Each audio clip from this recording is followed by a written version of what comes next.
ఒకటి కాదు రెండు కాదు, ప్రతిసారి ఈ కూటమి ప్రభుత్వంలో రాష్ట్ర ప్రజలకి అన్యాయం జరుగుతూనే ఉంది.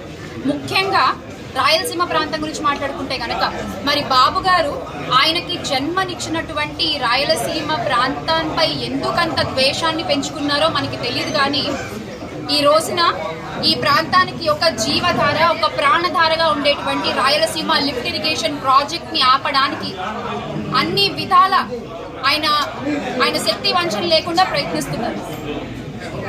మనం ఇప్పుడు అసలు కథలోకి వెళ్దాం. అసలు అంటే వాగ్దానాలేంటి, చెప్పిన మాటలేంటి అని చెప్పి, అలాగే అతి ఘోరంగా రాష్ట్ర ప్రజలంతా ఒక్కటే మీకు సరైన సమాధానం చెప్పే రోజు అతి త్వరలోనే ఉంది.